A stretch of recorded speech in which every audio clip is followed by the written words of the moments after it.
Witch's Game by Andy Hamilton, starring Annette Crosbie as Edith, Jimmy Mulville as Thomas, Robert Duncan as Scumspawn, and Andy Hamilton as Satan.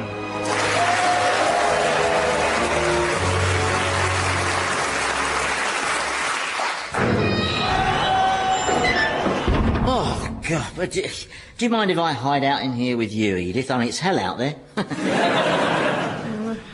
Yeah, see, thanks to an air traffic controller who was apparently distracted by a music video that involved lots of young women rubbing their lumpy bits up and down against a rap singer, then what happened was, whatever happened to feminism, eh? Do you remember that? Yeah, just one of those passing fads, I suppose. Like Power Rangers. Anyway, because this idiot got distracted, there was a crash, and over 400 British Airways passengers have just arrived in hell, and they are particularly angry. Why is that? Well, because their luggage has gone to heaven. At least we think so. I mean, the computer's gone down, so...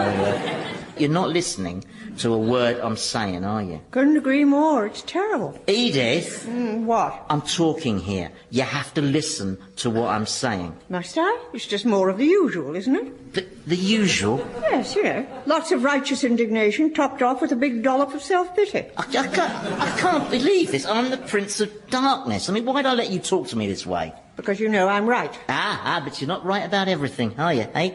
Initially, you thought that all this, me, all of it, was just some weird illusion. Do you remember? Which is still a definite possibility that I'm imagining this whole narrative. What, including the bit where you were murdered by Rosemary? You haven't proved it was her. There's no motive.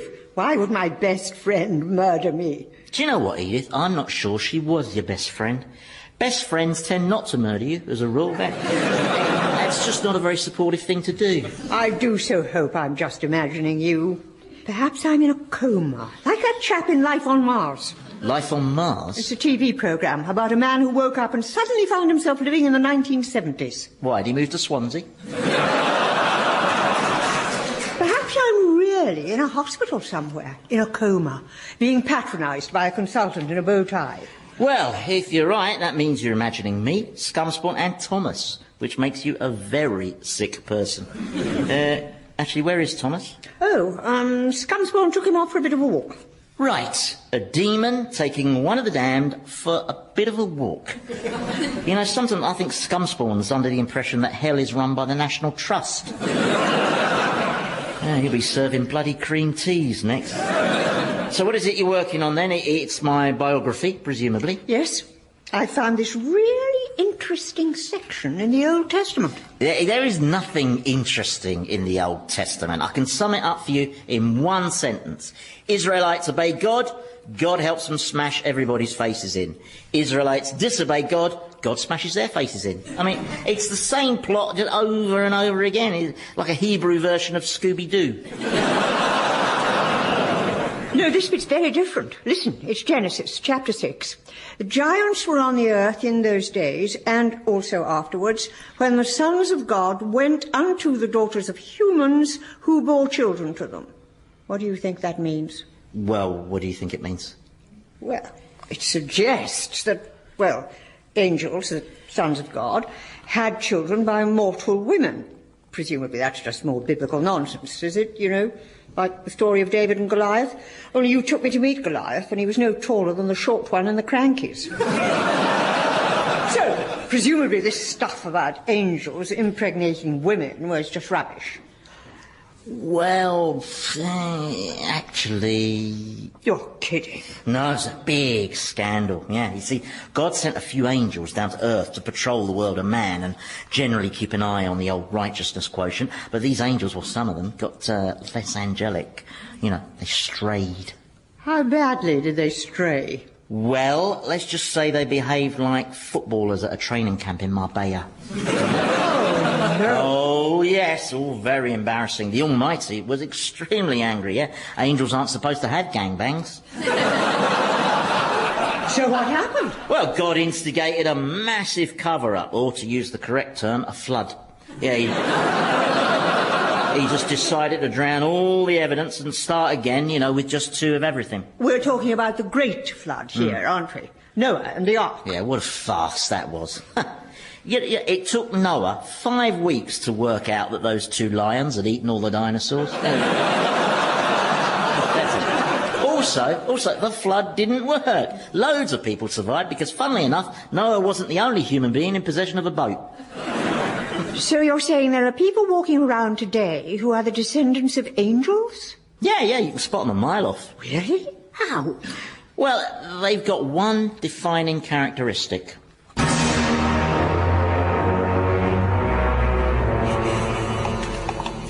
Shall we sit here for a bit, Thomas? I especially like this view. Breathtaking, isn't it? It's an abyss. It's my favourite abyss. That's why I put this little bench here. It's a black void of terrifying nothingness. I know. So relaxing, isn't it? If you stare into it, you can see little faces. Scumspawn, do you mind shifting along the bench a bit? And you're dripping slime all over me. Oh, I'm sorry, Thomas. I leave a coating of slime on everything, I'm afraid. Some demons just separate more than others. Sometimes the slime cascades so thickly off my forehead that it's like looking through a waterfall. Well, we all have some physical defect we have to put up with, don't we? You're better off than that demon with the rampant ingrowing toenail. Oh, good Lord, yes. It's growing out the top of his head now. I know, I've seen it. Well, he's very self-conscious about it. For a while, he tried to pass it off as a rather daring hat. He soon realised he wasn't fooling anybody. Well, this is nice, isn't it? Just sitting here, me and you. Yeah. Can we go now? Only I'm starting to see faces in the blackness, and they've all got huge teeth. Well, hold on a sec. I just want to have a little chat. You see, Thomas, I think you are at the start of a wonderful transformation. Am I? Oh, yes. In the same way that a grubby little caterpillar turns into a stunning, delicate butterfly. I hate butterflies. The way they flutter around like they're so much better than you. Well, they're not so smug when you bash them with a hammer. All right, let's forget the butterflies. The point is, when you rescued me from that recent hostage situation... When Jane Austen was holding you at knife point? Yes? God, that was scary. Somehow I never pictured Jane Austen with a scorpion tattoo on each arm. Well, when you rescued me from her, out of friendship, well, you did a good thing, Thomas. Your first good thing, in fact. Now is the time to build on that. She had the word hate on her forehead as well.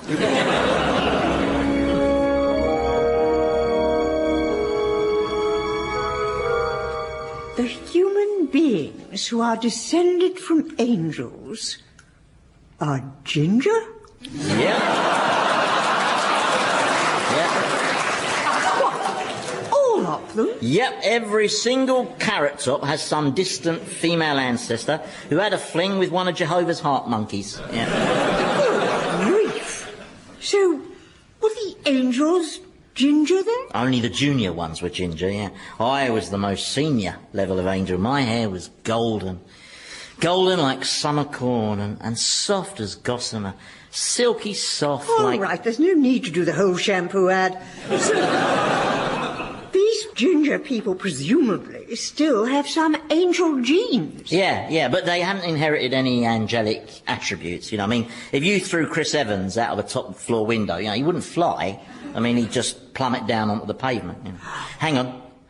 Just enjoying that mental picture. But... Wait. Just savouring it. OK, proceed. But if some of mankind is descended from supernatural heavenly creatures, then this is a fantastically important story, and I should include it in the book. No, you should not include it in the book for the very good reason that it's not about me. What? The book you're supposed to be writing, in case you've forgotten, is not the story of man. I mean, man's just an ape with social pretensions. No, it's supposed to be the official biography of me, Satan, supreme ruler of the underworld. I mean, so far you've barely interviewed me. What's going on? Well, I'm just not used to interviewing my subjects face to face, that's all. Usually they've been dead for hundreds of years. Well, thousands in the case of Alexander. Alexander? Alexander the Great. He's not that great. No, he's more like Alexander the Disappointment. You mean he's down here? Oh, I'd be thrilled to meet him. Trust me, you wouldn't. No, it's like being trapped with a Macedonian version of John Major. endless anecdotes about how the Gordian knot was actually a clove hitch. No, you're selling him short. Alexander was a force of nature, a superb warrior who defeated the Persians. The Persians were crap, all right? They were out of form and were carrying a lot of injuries. I mean, I'm telling you, they were so poor at Thermopylae that Tim Henman could have beaten them. No, you're mistaken.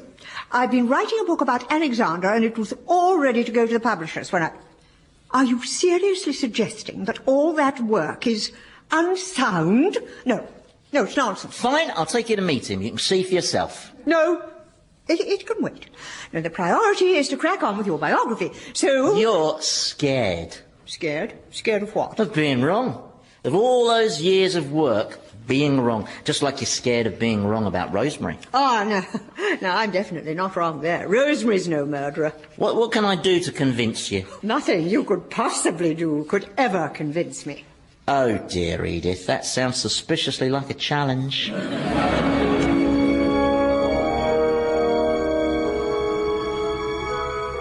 This is hopeless, Scumspawn. It's too late for me to change my ways now. It's never too late. Come on, Thomas. Just because you're dead, there's no reason to throw in the towel. You've already done one good thing. Now you can continue your moral progress by coming to terms with your past. What are you talking about? Contrition. Bless you. No. Contrition, where you acknowledge your shame at all your misdeeds. Shame? And express remorse for all the bad things you've done. Well, not all of them, obviously. That's just not practical. There's probably a number that's close to infinity. But maybe if we identified one single bad thing for which you could express sincere remorse as a sort of symbolic act. I forgot it. You were once married to Edith's daughter, weren't you? Sarah, yes. And you mistreated her horribly. Define horribly. Well, according to her mother. Ah, the woman's biased. So you didn't have sex with the au pair one time? No, I didn't have sex with the au pair one time. I did it lots of times. I'm not an idiot. And according to Edith, you once forced Sarah to get rid of a baby. Well, I just didn't feel ready to have a child, so... I didn't make her have an abortion, if that's what you're thinking. Oh, right. No, I sold the baby to a rag and bone man.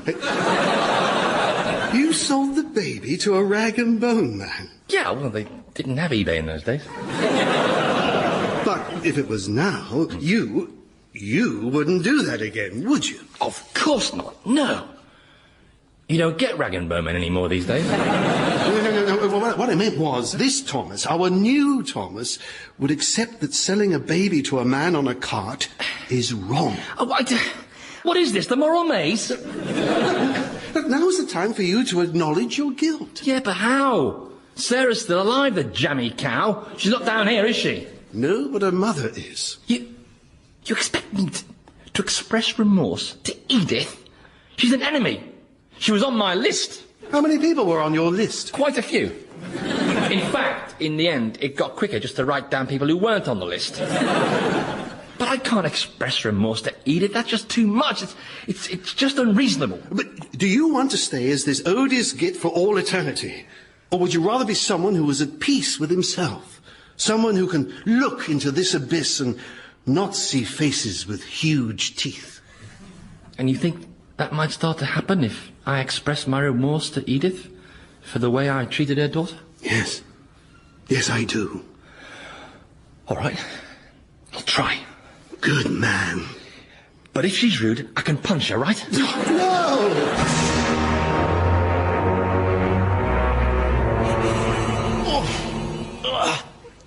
What exactly are you doing? Oh, these are my warm-up exercises, yeah. It's always important to warm up, otherwise you can pull a muscle. Pull a muscle doing what? Adopting a guise, of course. Yeah, it's my favourite part of the job. Satanic guises. I can turn myself into absolutely anyone. Watch this. Oh, God, that's you. Heather Mills. That's right. That's right. An exact facsimile of Heather Mills, right down to the last knothole. Look. Apart from the voice. Hey, well, oh, yeah. Well, I used to be able to do her voice, well, anyone's voice. But it was all getting a bit of a strain on the old vocal cords after a while, you know. So these days I don't bother doing the voice. No, I just explain it away. People are very shallow. They judge by appearances. Do you know, I've even impersonated David Cameron using this voice. No one queried it. No, they just thought he was trying to sound more working class. OK, here's another one. It's Andrew Lloyd Webber. Yeah. I can't stay in this, guys, for too long, though, because it starts to hurt. Same as my David Guest, guys, yeah. Sometimes I black out when I'm doing that one. All right, here comes another one. I haven't used this one yet. Look, you see, the top half is Kate Moss, and the bottom half is a Tyrannosaurus Rex. Wouldn't that just cause lots of panic? Well, it'll certainly give Pete Doherty a fright, I tell you. Might even get him off drugs, I'd say. Right, here, look, a naked John Prescott. Oh, my God. I've had some fun with this one at party conferences, yeah. Well, not just me, lots of people, actually, mate. Mostly they use me as a bouncy castle. Stop. Please, it's horrible. Take it away. Oh, I'm sorry, yeah. There, you can uncover your face now, Edith. I'm sorry, I forgot how shocking the naked Prescott is. Looks like a sumo wrestler who needs ironing, doesn't it? Where was I? Oh, yeah, now. This next, guys, is a new one. It's for a special mission that I'm about to undertake. What kind of mission? Yeah, you'll find out soon enough.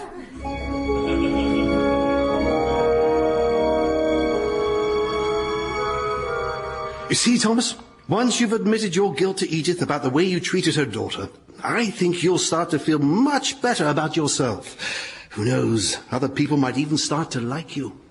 Like me? Yes. Seriously? It's perfectly possible. What? People liking me?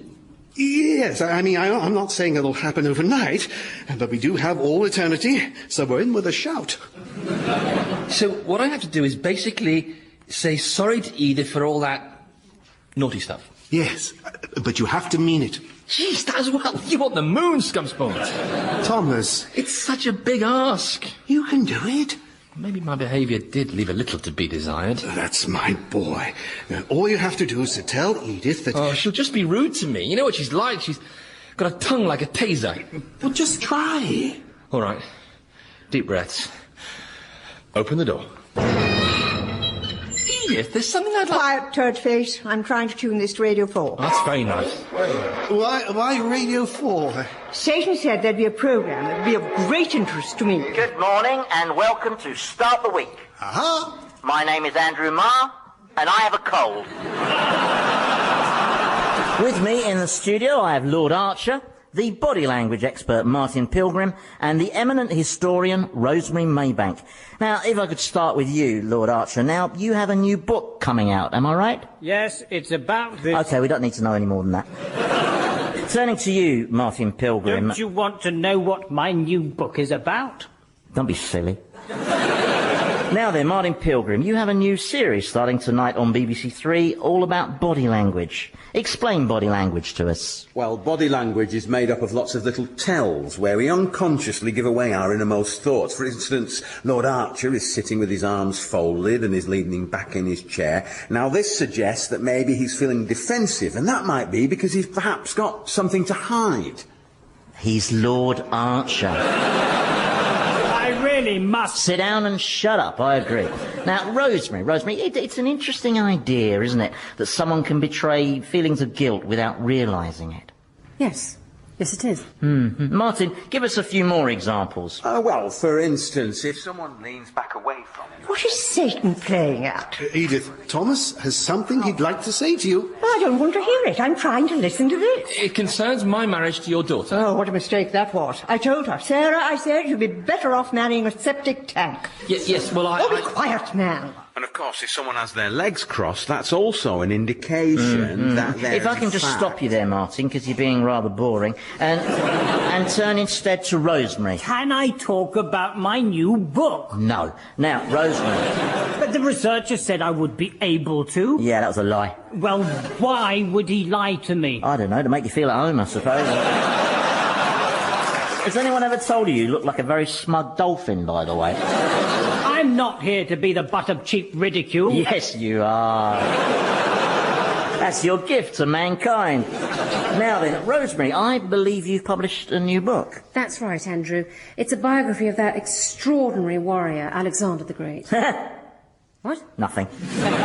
It's a biography that I hope provides a definitive account of Alexander's life. Now, of course, you were a close friend of the historian Edith Barrington, who tragically took her own life. Yes, she was my best friend. I was devastated. Of course. She was a fantastic historian, wasn't she? Yes, she was. First-class historian. She certainly was. Her books won dozens of awards, didn't they? She did pick up a few awards, yes. Shed loads of them. Shelves groaning with awards, I heard. Have any of your books ever won an award? No. No? Oh, but you must have been nominated loads of times, eh? Well, there have been a few nominations, over the years. But always picked at the post, eh? Yes. By your best friend, Edith? Well, I've never really placed much store by awards, to be honest. I mean, I've always felt that the work of itself is... I see what he's up to. Well, I'm not playing that game. Thomas, switch the radio off. No, Thomas, leave it on. Satan wants us to hear this. Oh, what? And we have to do something just because Satan says so? You really haven't got the hang of this place yet. There you go. Rosemary, if we could just go back to Alexander the Great, in inverted commas. He's an interesting subject, isn't he? In fact, Edith Barrington was working on a biography of him. Is that right? Of course, sadly, it won't be completed now that you've killed her. I don't know what you're talking about. You drugged her, then you pumped her full of barbiturates and forged the notes and try and make it look like suicide. And you would have got away with it if it hadn't been for the detective skills of me, the supreme Andrew Marr. I really haven't the faintest idea. Well, what do you make of that body language, Martin? Look at her, the pale face, the shaking hands, the sweating, the telltale... All right, I did it. Cry of I did it. Yes, I killed her. Because for years and years I put up with her condescension every time she won. All that fake humility. Do you know what she used to do with the awards she won? She put them away in a cardboard box in the loft. How ostentatious is that? The woman was rubbing my nose in it. There was no way I was going to come second to her again. She thought you were her friend. Well, she obviously wasn't as bright as she thought she was she? Well, I hope you're listening to all this, Edith. Edith? He's talking to a dead woman. The man's gone mad. Shut it, dolphin features. It was never like this with Melvin Bragg. Shut it. I have no intent. I mean it. Be careful, Archer, or your next word could decide your fate. Well. Okay? You've just thrown Lord Archer down a well. Yeah, well, you know, anything to push up ratings, you know the BBC. But did you notice his body language, though? Flailing arms and legs are a sign of anxiety, aren't they? A well just appeared from nowhere. This is the devil's work. No comment. Let me out. For God's sake, let me out of here. Well, we seem to have lost two of our guests at short notice there, listeners, but with me, I still have the historian and murderess, Rosemary Maybank.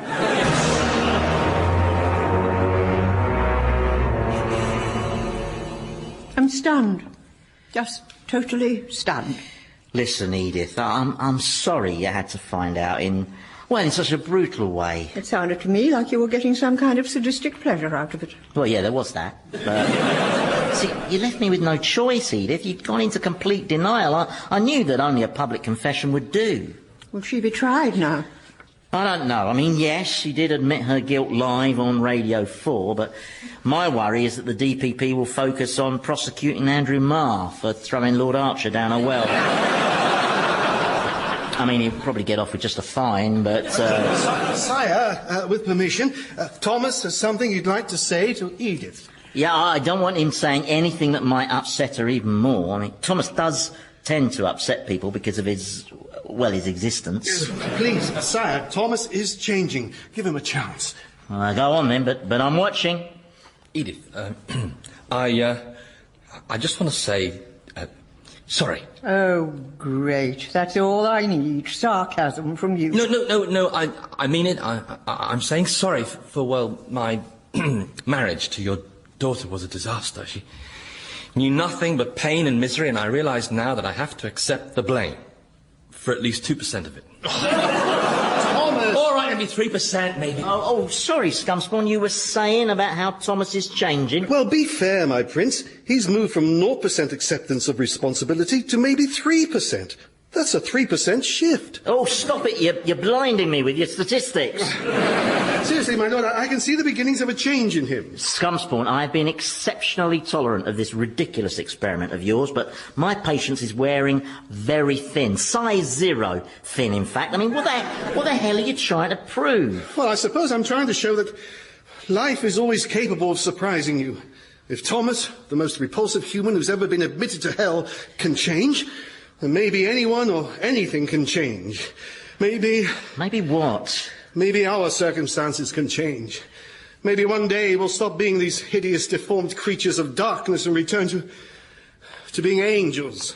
That's something to hope for, isn't it? No, we can't hope, Scumspawn. Why not? Because the hoping just makes everything worse.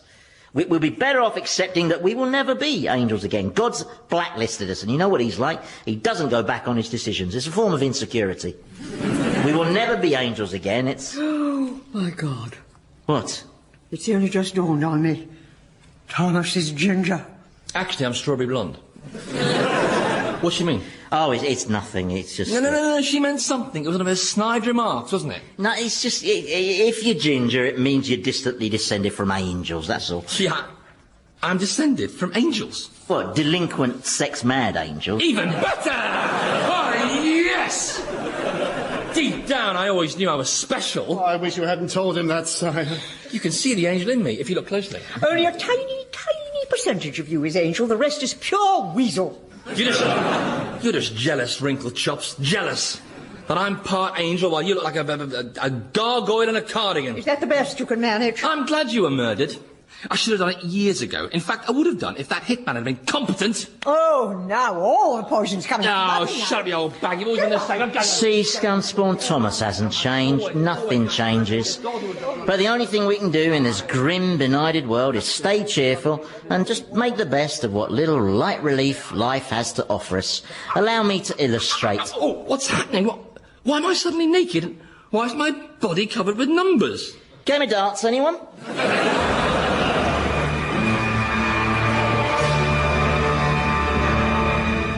Old Harry's game featured Andy Hamilton as Satan, Jimmy Mulville as Thomas, Robert Duncan as Scumspawn, and Annette Crosbie as Edith, with Philip Pope, Felicity Montagu, and Nick Revell. The programme was written by Andy Hamilton and produced by Paul Mayhew-Archer.